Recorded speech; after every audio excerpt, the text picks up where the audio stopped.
All right, guys, we'll kick things off here. This is the second episode of our "What's Your Why" trading series.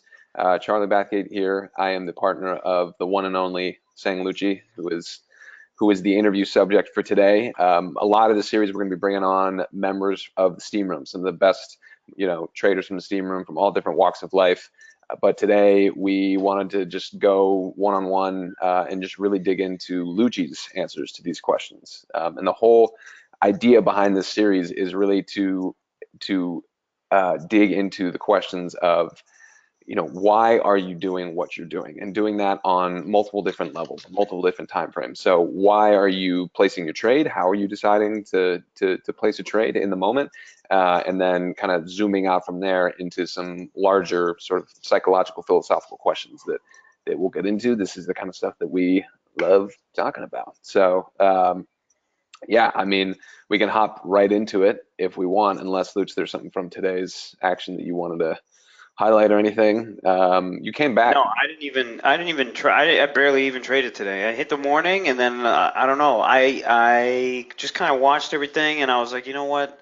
There's sometimes I get the instinct that I'm not gonna have too much opportunity. So plus two, like I'm off like a pretty up and down week. So I just kind of wanted to take some time off. So I picked up my car where I just got a sound system put in. So I got a nice a Jeep setup where once I pop off the top and everything, I get the sound system, the bass is in there pumping. So I was Ah, just driving around. I was driving around Old San Juan. I was driving around some other shit that, today in the afternoon. So just testing the shit out, man. It was dope. It was dope. dude, that's sounds like it's pretty good for the old psychology there. I like that. Indeed, indeed, indeed. All right, well, let's get into it. Let's just dive right in. The first question that we have lined up, we have four questions in this series that we're really focusing in on, and the first question is the most basic, but I think it's one that a lot of traders just do not have an answer to, and that's why am I placing this trade? So when you are pulling the trigger on a trade, how are you anchoring? And some of these guys who are in the webinar might not know much about your style. So um, Right, how are right. you anchoring your decisions? How are you making that Yeah, trade? my style is predicated on just looking at the same names over and over and over every single day. So, I'm just going to pop a quick screen share here. So you guys should be able to see my platform here. Go ahead and confirm and let me Yep. know if you guys can see it. As you can see, my watch list is pretty simple. Actually, most of these names I don't even freaking trade. But they just give me a good brief synopsis basically of where everything is. I got some casinos in here, obviously all the high beta names. You got some banks in here. You got, a couple other things. You got some China names in here and all that, semiconductors. So I'll just kind of rotate between the same names and I'll just sit there and I'll kind of just watch tape. I'll watch tape every single day, a couple hours on each one of these names, and then I'll try to build some kind of an idea, and then I'll try to prove that idea through the tape and through some of the flow that Jesus will throw out there. And then I'm basically just kind of calculating sentiment and supply and demand on a real-time basis every single day. So to give an example here on the Roku, like I was short this Roku, and I've been short from like 65, 66, and just kind of stuck in this thing, and just waiting for it to turn. And then finally, once I got the right day, I was able to add to it. And then, of course, I didn't know this thing was going to friggin' die 10 points straight in one day, but I was able to make back some losses I had earlier in the week. So that's an example right there of a trade that, took a little bit longer, but it's just something that it's just an idea that I'm sitting there waiting for the tape to justify my idea. And then when I feel like it does, I'm there, plowing into some weeklies, some monthlies, and then kind of adjusting my position. So, like, why do I put on my trades? Again, it's just kind of a rolling basis of what I believe the price action is going to give to me, within those short periods of time. Actually, the best trade for the whole year for me is literally writing options. It's literally writing options on a name like in Amazon, for example. And this trade actually just got broken this week, but for the whole year thus far, you can see Amazon has just fucking done nothing, you know? So most directional traders, like you need your stocks to move. You need your stocks to move aggressively for you to make any money, especially if you guys are trading weekly options. The prices of these weekly options are often unjustified, and they're not worth it because you're just not getting the directional move that you need. So for most of the time, I'm just on the other side. I'm just writing this shit. So I'm literally out there just selling directional traders these bets on names like an Amazon that is doing completely fucking nothing. Once it gets super volatile, though, this is when I start to have a little bit of problems with that particular strategy. But then again, I'll flip to something else. I'll flip to a directional, and that's about it. So as far as my why, it's always calculating in my head, what is the supply, what is the demand, are we moving, are we not, and that will dictate my option strategy, whether I trade it or not. So that's kind of the brief synopsis right there. And so I mean, the why you're placing the trade is obviously contingent on, what type of trade you're looking to put on at any given time, right? So when you sit Absolutely. down, are you, at the beginning of the week, or do you have a general sense from market environment or just where your head's at, or, besides 100%, everything? 100%. So I am always, and again, like this is something that you guys are going to learn if you choose to take the master course with us. It's like, how do you assess sentiment? How do you assess where, in general, market direction or market feel, market action? And I have developed a pretty good feel for it. And through the tools of price action, as well as Wall Street Jesus providing order flow, you're able to develop a good sense of, hey, is my market going to move today, or are we going to fucking do nothing? And today I'm like, you know what, we're probably going to do fucking nothing. And look at us, SPY is just unmoved completely all day. So I'm always looking at the broad indexes and then trying to prove some of these theses out. And that's it. Once I prove something, and then it's really based around some of my biggest trades are based around where most people are positioned to the wrong side.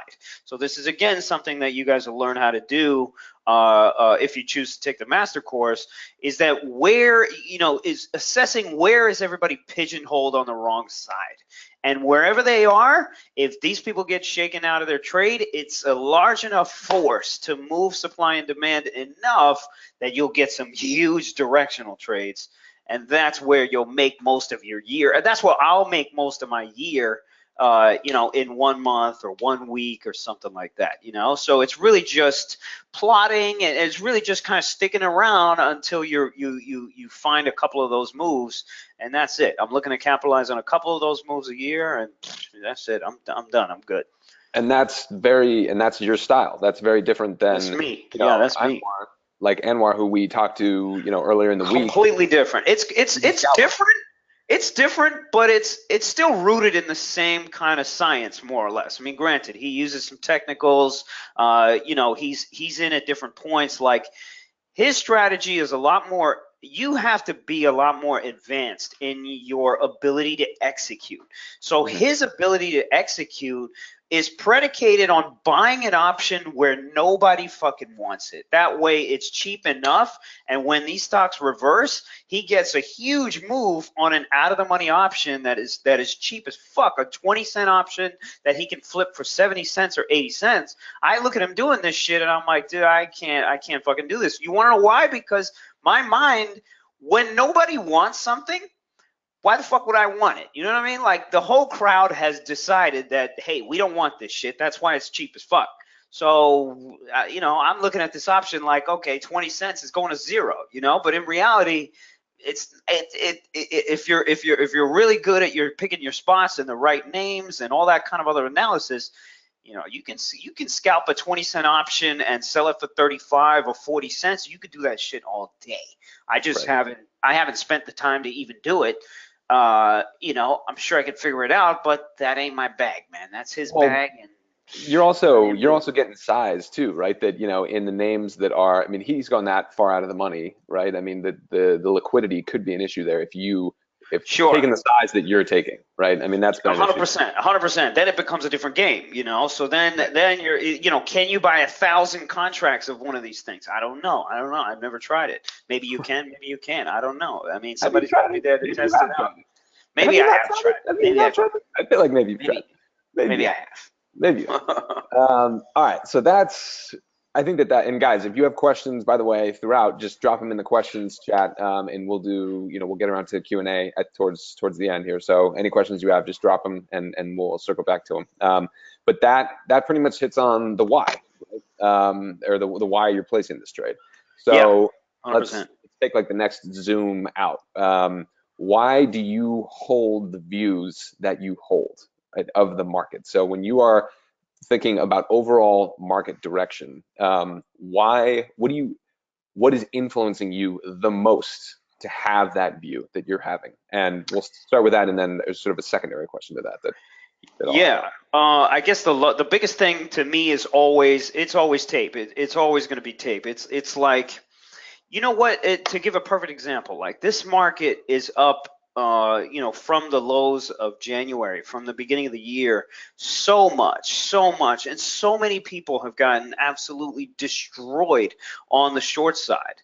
And it's shit like that. It's price action. It's sentiment. It's who's on the right side of the trade, and who's out there getting smoked. That is always at the forefront of my views, pushing my views. So, for example, you have a huge move up, right? We're stuck at SPY 280, and then all of a sudden, we have a little bit of a pullback. Shorts get a little crazy here. They start piling in.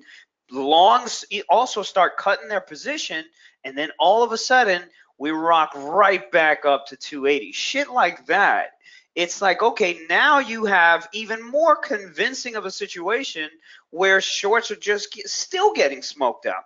So there's a possibility now that we cover all the way back to those previous all-time highs. Maybe we do. Maybe we get back to 285, 286. Now all of a sudden, I just created a theory right there, right?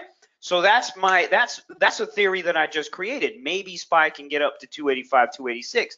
If I know SPY can get up there, what do I want to fucking trade? What kinds of moves do I want to make? So that's what always influences my views. What is the overall feel of the market? Who's getting smoked? Who's making money? When is that going to change? And what are the driving forces, making those things kind of happen? That's always at the forefront. And then once I have the idea, then it's just going to bid and ask. Then it's just going to bid and ask all day, bid and ask all day, and just confirming, like, if I'm thinking we're bullish, I don't want to see a name like an Amazon down 50 fucking points. I don't want to see stuff that throws that particular theory off. Just looking for more confirmation, If I get it, fuck it, I'll take the shot and go for the move. And that's basically it. And so you were just saying, like, you're looking for confirmation, and you're saying, I don't want to see this. I don't want to see that happening, right? And we're talking about why you hold the views that you hold. I guess the question for you is, do you think you've evolved to look at the markets like more objectively and less sort of what the way that you would wish they were acting in order to make it easier for you to make money, right? How have you Sure. learned to just say, this is what's happening. I'm not getting confirmation on the trade that I'm looking for, Right. so I'm going to flip the other direction or just sit on my hands. This is tough. This is tough, man. I mean, MJ over here is lighting me up for my Roku trade, and again, like MJ loves to crawl up my ass in the room as well as everywhere. So sometimes I'm right and sometimes I'm wrong. Sometimes I'm like fighting myself, and other times I'm there. So in regards to what you were saying, as far as like making it more objective, for this Roku short, for example, like, yeah, I was in totally earlier. The tape was telling me, dude, you're too early right now. You're gonna get run over here. And absolutely, I did get run over. And the idea was to sell shit against it so that I could stomach getting run over.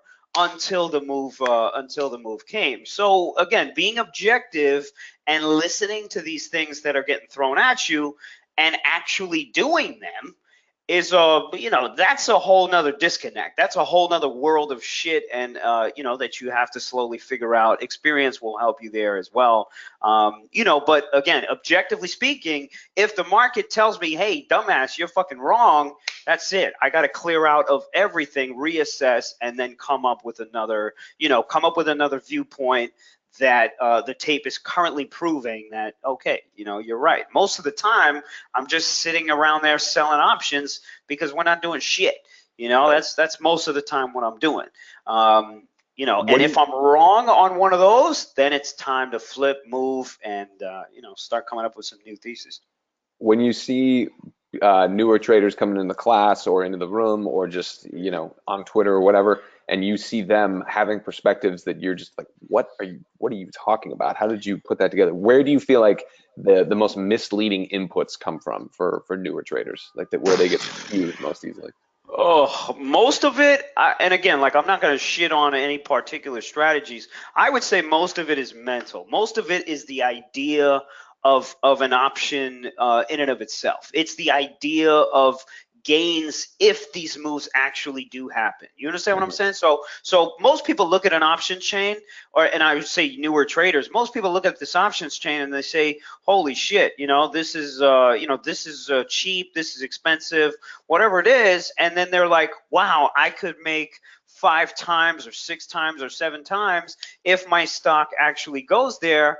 And they don't think about the loss. They never think about the loss. They never think about, well, hey, is my tape actually proving that this stock can get there? So that's what I'll hear most of the time. Most people that, newer traders that I'll hear about on Twitter, they'll just throw price targets out there because their technicals are telling them, hey, this stock could go here, this stock could go there.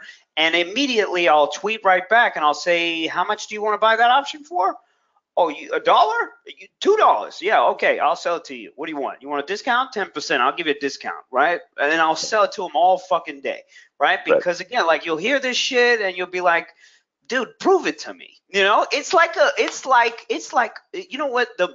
and again, I hate to shit on millennials because I am one, but they'll always be like, yo, I have this idea for this thing and this thing and this thing and this thing. It's like those guys, and they have nothing to fucking show for it. They'll be like, dude, I need 60 grand to pull this shit off, right?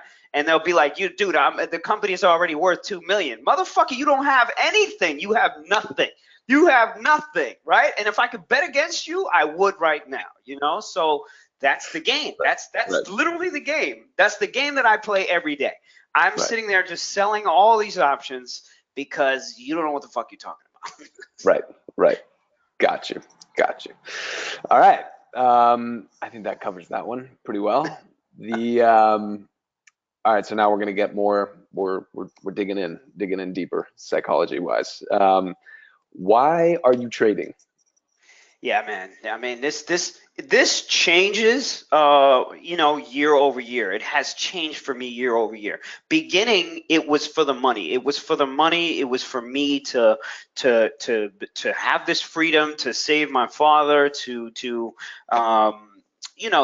basically just handle all the things around me. Way beyond, so that I could enjoy this life that I kind of thought about, this kind of free nomad kind of life that I thought about. And that was initially what it was. So initially it was just for the money, bro. It was just for the money, and it was just so that I wouldn't have to have a day job, which I couldn't fucking stand. I had a job as a financial analyst for like a year, and I just couldn't stand it. It wasn't for me. So it was to make enough. The idea of you walking in every day, man, with a shirt and tie on, you know what I'm saying? Like I was going to Filene's to buy like 6 ties and shirts so that I could wear them shits to work and all that, So, and I'm not knocking it. I'm not knocking it at all. I look good in a shirt and tie, bro. I fucking look good. Right. But I just wanted something different. So initially it was about the money. Because again, like I had this huge ego. I was like, yo, I want to make $1 million by the time I'm 25. And I did that. I did it. but it doesn't mean shit if you fucking lost it, right? It doesn't mean shit if you lost all of it, you know? So there was things I was able to pull off because of that ego.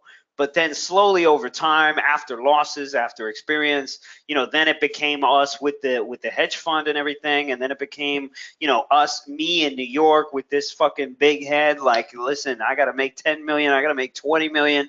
I got to compete with all these other That traders down here, downtown Wall Street. That because that that that was a sounds whole nother thing. Yeah, because when you're in New York, which I'm so, usually I'm not based in New York, but I'm here for 10 days for this series, and it's been really interesting to be walking around New York and thinking about, these questions and these conversations that we're having, both online and offline, because this place it is so quick to make you start measuring yourself against the people around you, the narratives that you create of people walking around on the street that you have it's all in your mind. You're completely projecting, this guy in this suit and this woman who is carrying herself like this, looks like this, and walks out of a building where this company's based, and you start telling yourself these stories and measuring yourself against these complete fantasies, right? But New York just does that, and you'd be at we would have parties at the Loft, and these guys would come in there, and it's like Instagram. They're telling you these cherry-picked versions of their life, and you take those couple data points, and then you create these stories that you start measuring yourself against, and that's another trap that people fall into real quick. And I'm gonna tell you guys a little story now that we climbed down this fucking rabbit hole. Like, I recently went back with my girl to, just see a couple of my boys in New York City. And in New York City, during the weekend, everybody goes day drinking. You know what I mean? So Saturday morning, they hit the brunch at like 1, and they get everybody's fucking wasted by the time like 2 in the afternoon comes around. And you go down to the village, or you're on the east side or whatever, lower east side, and I go meet up with some of my peoples, and it's like 8 o'clock, 9 o'clock. I'm talking to a bunch of them, and they are so loud, judgmental, fucking pretentious. The shit that was coming out of these people's mouths, I was sitting there like listening to it, like, holy shit, I used to do this shit. I used to be here like every single weekend. There was this one chick that I came across, and she asked my girl like what she does immediately, like with a very stern tone, like, hey, what do you do? And she got so upset that my girl didn't even respond, because I don't like answering that question. I don't like when people ask me that fucking I question hate that. anymore. But I hate that. everybody wants to know. It's like, who the fuck is this guy? He Right. walks in, he knows everybody. Yo, what do you do? What do you do? What do you got going on? You got a smile on your face? I'm not smiling. Why the fuck are you smiling? Immediately, like, all that shit starts happening, and this chick got fucking angry. This chick got angry, and like was trying to defend herself. Like, why should I be ashamed of asking you what you should do? And we started having that argument. I was like, yo, listen, I'm gonna get you a drink, shut the fuck up, and like I'm gonna go elsewhere, And it's like this fucking vibe. It's this fucking vibe, that you kind of see in when you're downtown Manhattan. Everybody has a game. Everybody has their own game they're pushing, and it's crazy, man. It's It's crazy. So yeah. it's a more intense version of games that we play throughout, everywhere, throughout the world. It's not just New York. New York's just a more intense version of it, and we seek, one of the things that drives us is prestige, right? We seek prestige. We seek to have our peers look at us and And and that was and me. elevate. That was me in New York City, man. That was us. That was me and you, bro. That was Right. me and you, bro. We wanted to 100%. do it for everybody else. We wanted to show everybody in that city who we were. Right. Yeah, we were on in Forbes. Yes, we were in Bloomberg. But we never really appreciated the fact that we were in there, right? It was a sound bite for us to be like, yo, we were in here, and people know Well, about because the us. payoff never, because the payoff is never what you think it is. I mean, It's never there. this is like a microcosm for it, but I remember the first time when I just got out of college and I had a job that I was an analyst working at a film fund, company, and I had a business card. I got my first business card, and I remember thinking to myself, this sounds so stupid when you're thinking back on it at, this age, but thinking, when I hand someone this business card and I have a business card and it says this title on it, I'm Right. gonna feel like I've made it. I'm gonna feel this Yeah. is gonna be really Yeah. cool and see how people Yeah. react to me giving them this Yeah. business card. And the first 5 times I did, no one gives a shit about a business card or what your title is. But so then, and I just felt that like lack of satisfaction coming out of it, and that's just a microcosm for how it happens. It unfolds on a much larger scale. And we're not sitting here saying we're we're better than this or whatever. I think what the conversations that we have is just talking about self-awareness of it, right? And saying, okay, I can understand how this is influencing me and your trading and the rest of your life. How Exactly. can I move beyond this? Yeah, Exactly. And whenever I've been misaligned as far as like what I wanted and everything and what and where, just like you said, the payoff just was never there. I was never happy with where I got. Like that year that we made 2 mil, like I wasn't even fucking happy. I never sat back and been like, wow, we really did this shit. Like it was whatever, it was like, wow, how come we didn't make 5? How come we didn't make 6? How come we didn't make fucking 10? Next right, year I got to do this, and then you slowly work that out of your system.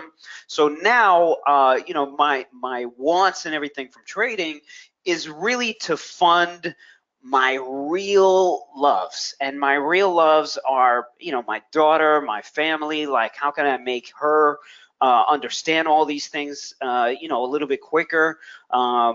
How do I get her closer to where she wants to be? How do I make sure she's super happy? And then just kind of making sure that I don't fall in those same traps. You know what I'm saying? In those same right. traps that just lead you down roads that you don't need to fucking be in, bro. So now it's finally about saying no. You asked me for this, I'm like, nope. You asked me Yeah. for this, I'm like, nope. Now people don't call me no more. It's fucking amazing, bro. It's amazing. It's Well, amazing. I mean, you're trading like you've really hit, you've always been a ridiculous trader, but you've really hit your stride. I feel like in the sort of interplay between your life outside of the markets and your life in the market. You're trading in the last year or so, as we talked Mm-hmm. about. And I feel like one of the things for you is that the markets are in some ways like a litmus test for you. So it's this constant challenge for you. It's this constant barometer for you of being able to see where am I at in the rest of my life right now, right? And I think 100%. we've talked about that. Like that's one of the things that you enjoy about 100%. constantly brushing up against the markets is that you get to see your own progress as a human in terms of the psychology of how you're looking at the markets. Absolutely. And like health and wellness now finally is at like the top priority of this. How do I save my peace of mind? How do I make sure when I go to bed at night, I'm not waking up like previously I used to wake up in fucking sweats, man, and just being like, oh my God, I got to do this on the day, or I got a huge fire I have to put out. People are mad at me. I got to do, and I would always get myself into these situations by saying yes to shit that I have no business being in. I have no business to be in these problems in the first place. So it's Right. really just about, how do I keep my peace of mind? How do I focus on my health? And this also does mean going to the gym, but I'm still not going to the fucking gym. Fuck that place. Right. Fuck. It's a constant evolution, right? Things are, there's always new things to add on. All So right. yeah, that's where I'm at as far as views. As far as my why right now is, it's really about peace of mind, and then making sure I stay away from those traps, those toxic sort of traps from people, from business, from shit that it just doesn't serve you well. That's my thing right now. So trading is a vehicle for me to live the way I want to, and how I want to. That's what it is. And I think, I mean, and we can go on to the next question in a second, but we had Anwar, brown man from the Steve Ramon earlier this week. We got Ronchero and Tim next week. You and I are going to be on again, later in the week next week. And I feel like consistently one of the things that we see is, and that we've seen also from seasoned professionals who don't have any sort of public presence, whatever, but these are phenomenal traders who just keep a low profile, but they trade in absurd size and successfully over years and years and years. And it's about, you get to a point where you're just like, why would I add extra stress to my life? Like you don't see that many really successful traders who are constantly stressed all the time and white knuckling it all the time. It's just Right, not right. the It might skill. work for a certain period of time, but Right. eventually that shit is gonna blow up in your face, and you never think it will. You never think it will. You're always gonna go, and that, by the way, is the definition of New York City. That is the definition of New Right. York City, and I'm talking about Manhattan. Everybody is living that life, and Right. trying to go that way and just force feed shit down each other's throats until they either make it, or more often than not, they blow out, they get the fuck out the city, and they're like, oh my God, I can't deal with this anymore. I can't take this Right. anymore. Yep. Yeah. And that's a metaphor for the mentality that some people embrace with trading no matter where they're at. I feel like, people hold on way too tight. They white knuckle through it. They're putting on positions that stress them out Exactly. because they think for whatever reason that that's what they should be doing. And you don't, I'm not saying that trading can just be a float down the lazy river and you can just float your way to, $1 million months. Like there's no delusions about that. But people put way too much pressure on themselves because they think Yeah. should be that way. This is also something that we go through in detail, through my experiences during the master course. I've been through every single period that Charlie is over here talking about. Like we have been through those things together. Charlie has seen me go through those things, together. And, these are the things I have learned over the years. And then I'm able to kind of show you what's going to happen, if you continue down certain paths here. Yeah. That's it. Yeah, and I mean, so we'll get to the fourth question in a second, but we do want to, plug the master course here. So the reason we're doing this series, guys, is to kind of give because it's educational and informational, and that's part of what we do. That's part of the reason that Wall Street Jesus and Saying Lucci exists, because we have opinions about a lot of this stuff, and we want to have a platform to put it out there, and we enjoy it. But this is also kind of like the tip of the iceberg for a lot of what you go very deep into in the master course. And the next master course starts March 25th, live course taught by Lucci. We're doing a couple of these a year now, so fewer of them, but I think really upping the intensity of them. And we've added a couple extra components to this one this time around. So you get your usual 12 live classes with Lucci, teaching you everything from options, tape reading, of course, going very deep into tape reading, trading psychology, your own psychology, the psychology of different market participants. You emerge from this understanding how the markets actually work, what happens to your order from the moment that you hit send to, when it gets filled, and from the cascade effect from there onwards. You really understand how the market works, the skill sets that you need in order to be successful with it, and what's going to take from you in order to apply it successfully, customize it to a way that works for you. After that, it's on you. As we always say, like Lucci's he can't trade for you, but we give you all the tools you need in order to do it. So we got our 12 live classes at night. They start at 7:30. They go for about 2 hour and a half, 2 hours. Recordings are available right away. You get the live trading sessions, 4 live tape reading sessions with Lucci. You get introduction to options and Wise Guys Revealed. That's our flow trading course with Wall Street Jesus. 1 month free of the steam room. And then for this one, we're also adding in an extra class just on hedging. Luch, I don't know if you want to talk about that for a second. 13th class that we're adding in. Yeah. I mean, again, like I'm now just getting to the point where I'm taking it more seriously than I was, when we had the fund in New York. Basically, like if you get caught in a big directional, just like this Roku, for example, that we were talking about, if you get caught in a directional and you're on the wrong side of these things, and let's say you got size, or you want to try to hedge it off, or you want to stay in those positions, maybe you want to get a better cost or whatever, there's ways you can collect income as you're getting smoked here, so you can stay on an even keel.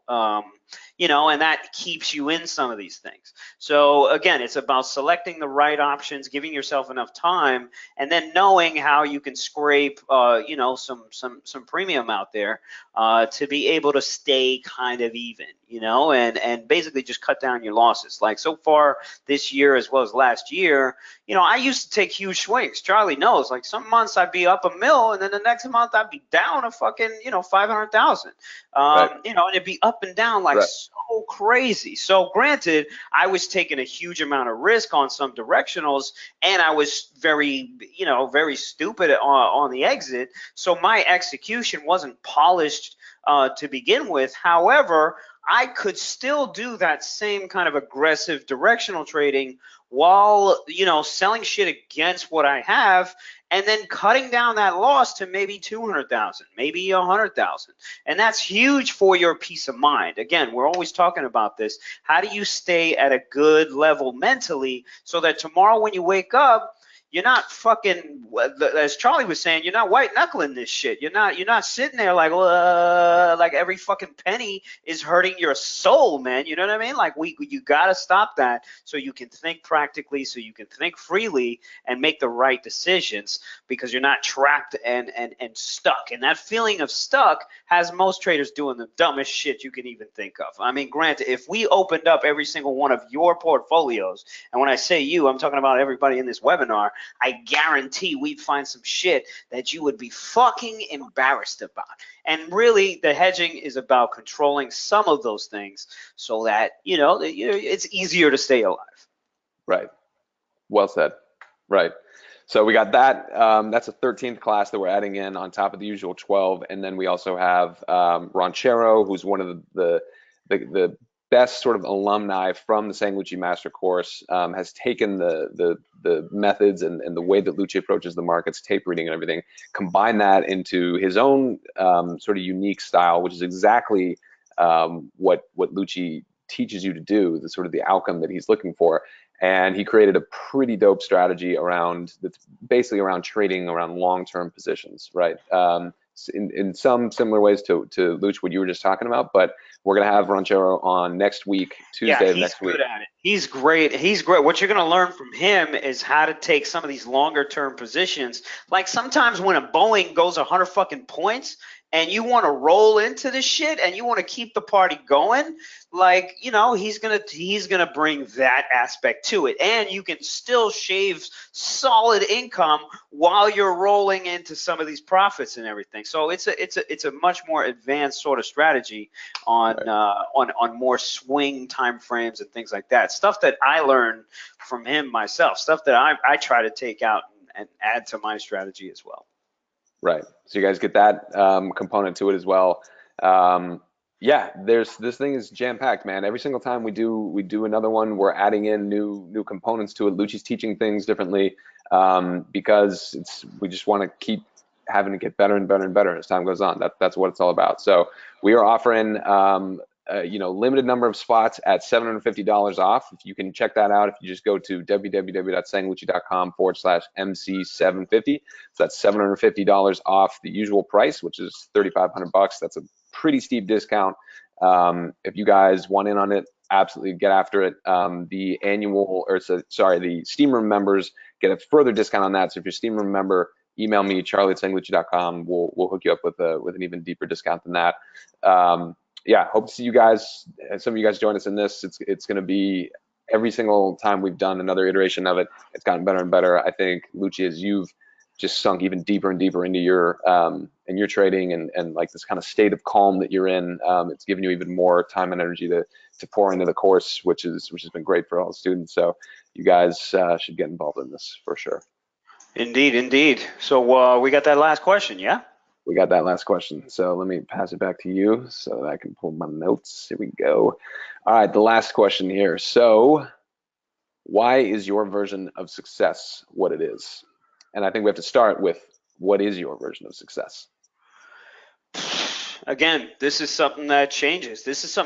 Because again, like you know what? Success is something that it's weird, man. Success is something that influences us as children and as we get older. Now it's like you'll pick up the phone and you'll look on Instagram and kids will find versions of success on Instagram and they'll be like, okay, this profile, this dude right here is my version of success, right? And then you can already plot out that trajectory. It's like, okay, the kid's gonna try to do this. He's either gonna fail miserably because he doesn't want to put in the fucking work, or he puts in the work, gets to where this dude is, and then realizes, fuck, this is not what it's cracked up to be at all.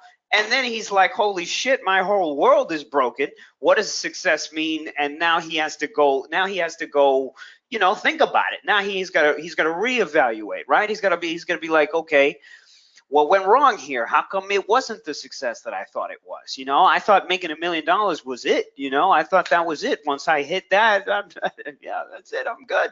I don't have to do shit. But in Right. reality, and the worst thing to say is that $1 million in the way the with the lifestyles that we have living in these cities like Boston and New York, it's not enough. It's not Yep. enough, You hit that and number, it's you realize shitty you to need more. say.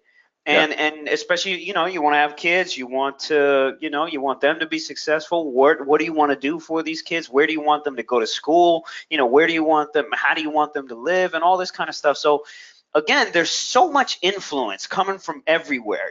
Everybody, and then everybody has their opinions too.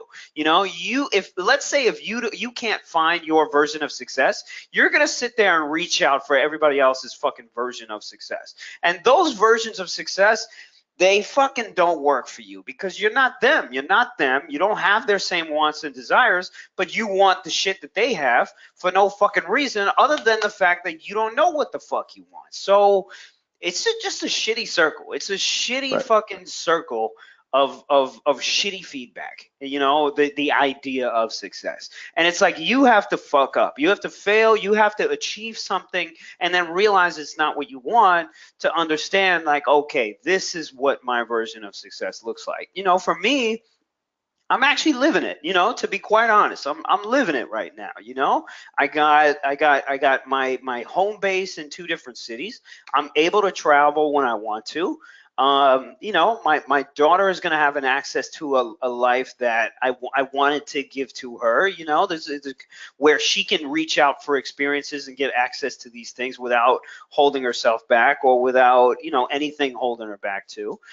So that is my version of success, and the continuation of that on maybe a larger scale, that's what it is. That's all it is for me, and me focusing more on other things versus trading.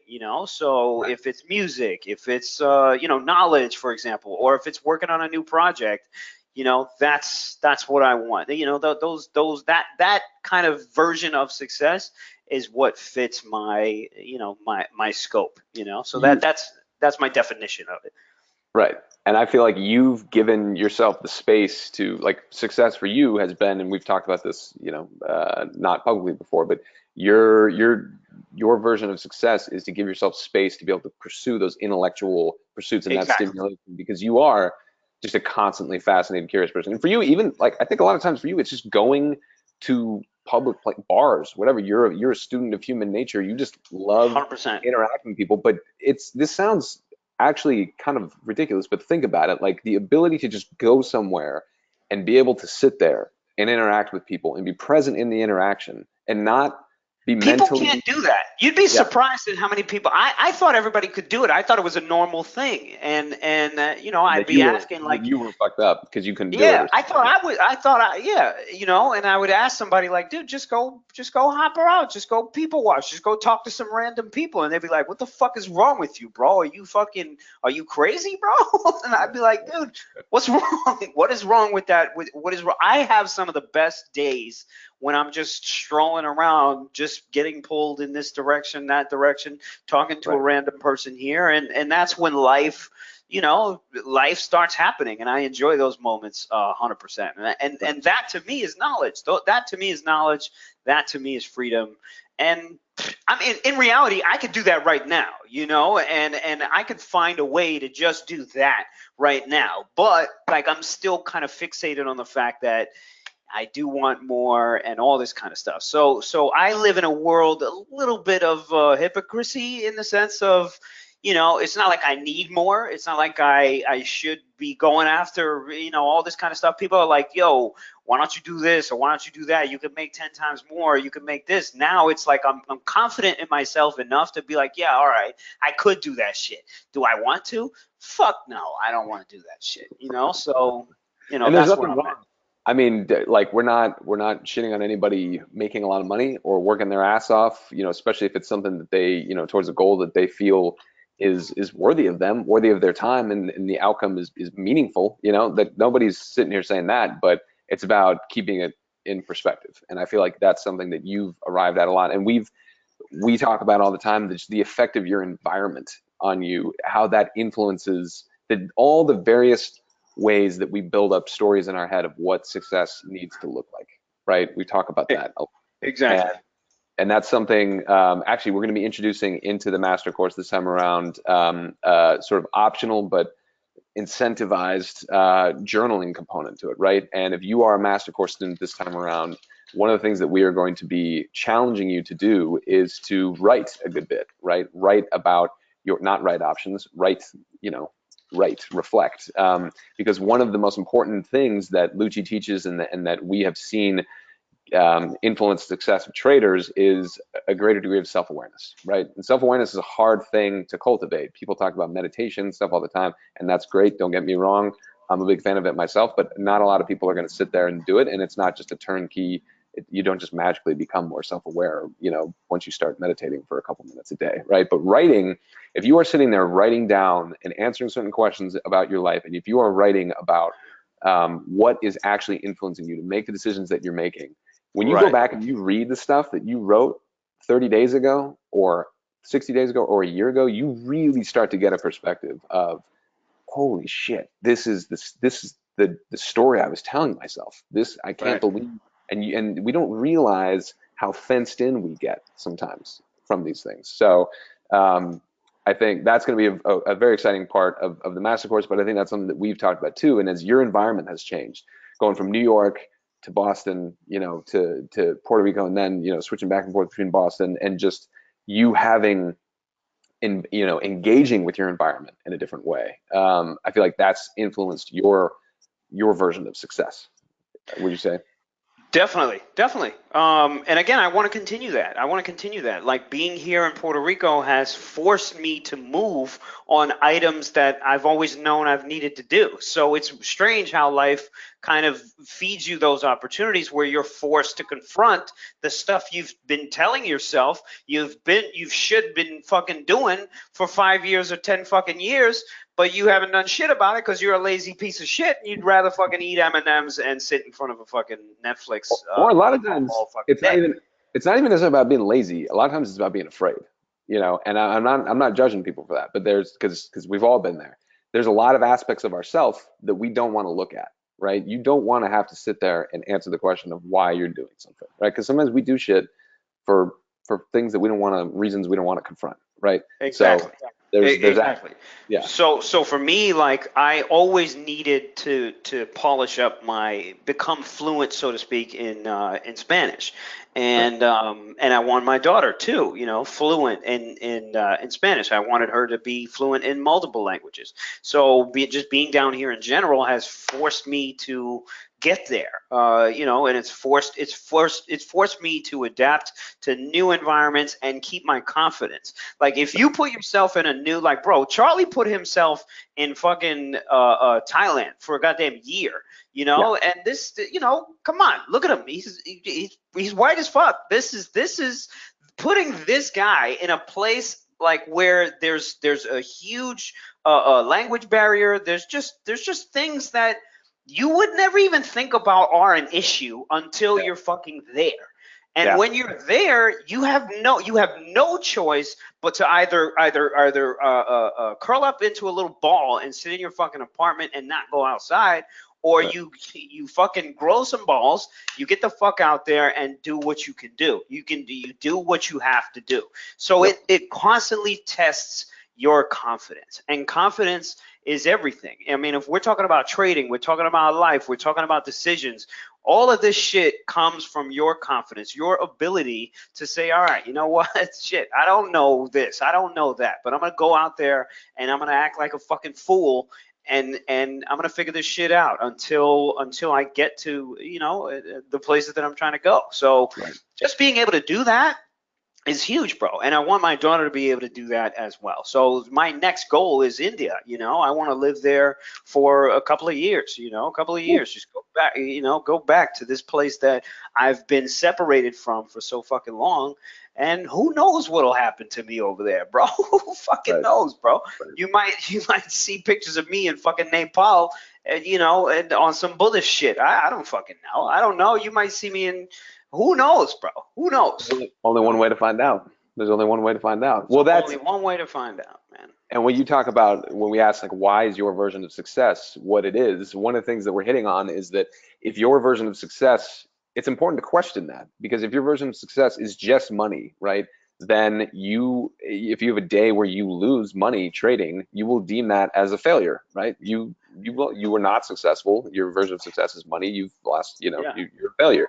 I've Um, felt that failure so many times, and I've faced the wrath of the disappointment and the and all the shit that goes along with failing and just being at the bottom of the fucking pit. Felt all right. that. Yeah. Right. But when your version of success becomes something different, when it becomes, adhering to your process, right? Or just like showing up. When we first got to Southeast Asia, the first month was a really crazy adjustment period. It was like Southeast Asia was just slapping across the face every day. And I remember Yeah. having a moment where, because we didn't know any, we were completely out of our element, had no idea what we were doing. And I remember having, kind of a conversation with myself where I just said, I'm going to show up every day, right? And show up means just getting out there and trying things and doing things and driving this motorbike through traffic in Southeast Asia and like not losing my shit and meeting new people and talking and trying new foods and just showing up, right? And there were days where we got food poisoning and you felt like Asia won, it beat your Yep. ass, Yep. but it was just like every day showing up, and that became the version of success, and it wasn't having some picture perfect day that they talk about on travel blogs and bullshit like that. And that completely changed our view of what the experience was all about, and it really opened things up. And I think the same thing is we've talked about, the same thing is true for trading, and it's true for anything in life. So that's one of the reasons why we're hitting on this writing thing for the master course, and we encourage you guys to just question what is dictating your version of success. Like, who is telling you, what are the voices in your ear that are causing you to think about that in the way that you're thinking about it? It's worth the time to step back and question, for sure. There you go, man. So that's me to a T right there. Word. All right, so let's get some questions in here. All right. I mean, I would skip past all of MJ just to skip it. Yeah, MJ. This is a lot of commentary from MJ, not necessarily questions Andrew's got a good one. Andrew's got a good one down here at the bottom. at the bottom. Andrew, hit me. How did you change your beliefs about losses? Like, how did you detach yourself from losing money, become focused on what needs to be done, and trading without fear? I mean, we Great. kind of talked about that, Andrew. We kind of just talked about that. And again, this is something that we go into detail during the course because it's huge. In reality, like you can't get to where you want to be unless you solve that particular problem. Fact is, you're probably in this webinar because you can't solve that particular problem. And just like what he was saying, it's what Charlie was saying. It's that version of success. It's how we define success. So if you're so white knuckled on making money, right? On making X, Y, and Z a month, on making $1 million for the year or whatever. That means that when you take a loss, your perception of you being able to achieve this has gone from here to fucking down here. It's gone to nowhere. And subsequently, you feel horrible about yourself. You feel horrible about your chances, and then you can't get over that shit. You know what I'm saying? So Andrew, it's experience, number one, I would say the biggest thing. But for most traders, it's about preventing being in some of these situations in the first place. So it's another thing that we talk about in detail during the course, and how to confront this with actual solutions versus coming to the market every day and looking at the market as a vehicle to solve some of these issues that you're having. Because the market, again, doesn't give a fuck about your losses, your gains. It doesn't give a shit. Most of the time, it's just sitting there waiting like a motherfucking octopus, bro. It's just waiting to scalp the living shit out of you, and to take your money and to throw those losses in your face. So again, it's the way you look at the market. So we'll go. You should. I don't know, Andrew. Have you taken the course? I feel like I know this name. He's definitely been on a couple webinars lately. Yeah. Yeah. There you go. Um, Alex Tim. here. You Oh, go go ahead. for it. Go ahead. You go for it. All right. So Tim, who is going to be on Monday with me, guys, that will be a very good webinar for you guys to check out. We'll push that out to Twitter and Instagram and email and everything. But it's a good question. How have you seen the market change over the last 12 months? How have you adapted those changes in the market? Yeah, I mean, I would say in the last 12 months, I mean, we're talking about that big down cycle. I mean, that huge down cycle was there was things that I did great. Like I caught this first initial move down really well. And then what I didn't anticipate was the wide range we got stuck in. And then I just kind of chopped around for a while here, and then I missed this whole move down. I pretty much missed this whole freaking move down. I probably caught a little bit of it, but I missed most of it. And then how I needed to adapt after was the simple fact that that volatility just fucking disappeared, OT. I mean, granted, we had some good moves or whatever, but that volatility just kind of slowly disappeared. And bro, I'm gonna tell you right now, like I saw it coming. I saw it coming, and I actually put my money down. You know what I'm saying? Like I was like, okay, because you could wake up on a Monday and you could look at a chain on Amazon, and all the weekly premiums, even going up into Thursday, they would be through the roof, bro. They'd be $20 for something that's like 60 points out of the money because we were so volatile. And then slowly but surely, where is that premium now? It's at like fucking 50 cents or $1. You know, that premium just got destroyed over the course of the last 3 months. So that's basically this whole year thus far. So I've been able to take really good advantage of that sort of crush in volatility, and just really make steady gains. So that's one of the things that I've really been able to change and do well. Now the question is that whenever things get a little jumpy and whenever things get a little volatile, my ability to flip and go directional, that's what needs to be tested, and that's what I need to start messing around with. Because once shit starts going crazy like this, when you're writing, you're going to get fucking steamrolled. You're going to get steamrolled, and it's going to hurt. It's going to hurt real bad. So I got to be able to flip, and then boom, and then you know, start going for some directional. Start going long options. You know, let's say 80% long options versus 80% fucking short options. You know, shit like that. So as far as how I've seen the market change, you know, we've seen high betas like this just go into nothing, you know, and now we're slowly kind of coming back. You know, your Apples of the world, your Nvidias of the world, and all that kind of stuff. You know, even some of the banks or whatever. But yeah, I mean, that's basically it. So for me, the way that I'll be able to test my ability to adapt is when shit gets crazy again. Am I going to be able to post that big month? Remember, like when shit gets crazy, I got to be there. I got to take home my big month or a couple of big months or a couple of big weeks. I got to be able to flip it. So the question is, will I be able to? I don't know, bro. Stick around. All right, last two questions here. We had a question earlier about the master course. People are asking if you get lifetime access and if there's recordings. Yes, the answer to yes is to both is yes. So you get access to lifetime access. You can keep coming back over and over and over. There are guys who signed up 3 years ago who still come back, guys and women. And then yeah, recordings are posted every night. We got people who are based in Europe and Australia and all throughout the world, who primarily just engage with the recordings. So you can do that for sure. That totally works. All right, let's do the last one here from Alex. How did you decide to go with tape reading as a strategy you wanted to employ? Was it one moment or a culmination of things?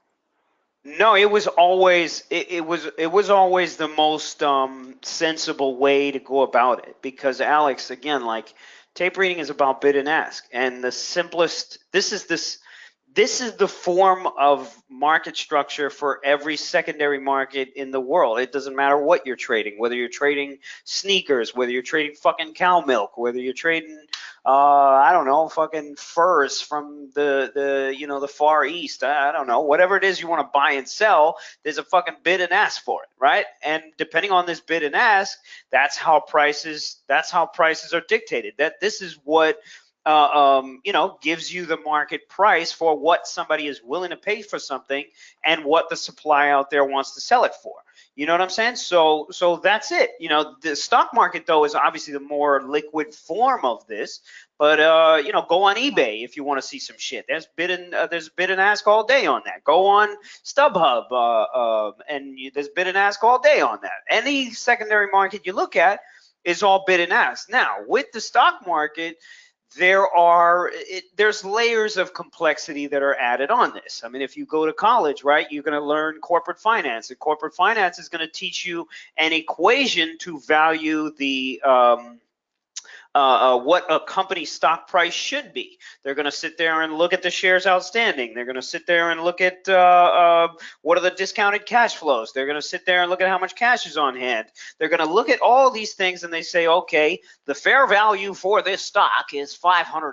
Therefore, we should buy this stock right now because it's undervalued. Again, this is more bid and ask. That's all this shit is. It's what you are willing, what you see the value in something as, and what the market dictates where it's at. That's where the opportunity is. You know what I'm saying?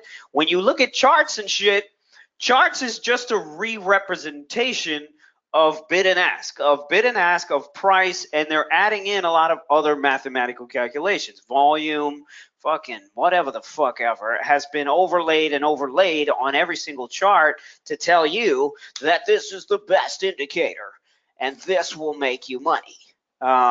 But it's all bid and ask, bro. If you look at it from the most simplistic perspective, it's just bid and ask. It's bid and ask. It's supply and demand. That's it. That's all the shit is, bro. And if you can get a read on supply and demand, I can figure out within an X, Y, and Z period of time if a stock will go up, if a stock will go down, and then the question is what's my execution?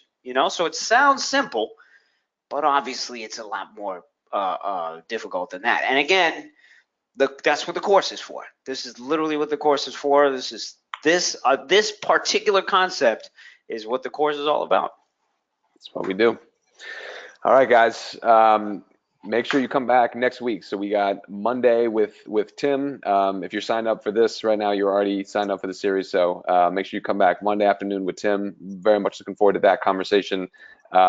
Tuesday with Ranchero, and Thursday again we'll be on with Lucci. May get Wall Street Jesus back on here again too.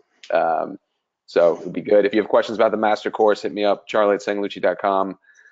Luch, you got any last words here before we call it? No, man. No, stick around for the next couple of webinars. I mean, there's tons of people asking for all the, some of the YouTube content that we have. So, make sure you check out the YouTube, and hopefully we see you in there. If any of you guys here, 2,700 or 3,000, a little bit too steep for you, we do the payment plan. So make sure you just hit up Charlie if you want any information on it.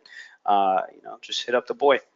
Yep, I just dropped the link in there again for everybody, but www.sayinglucci.com/MC750. That'll give you the $750 off, guys. So hit me up with questions. Otherwise, have a great weekend, and we will see you on Monday. Peace.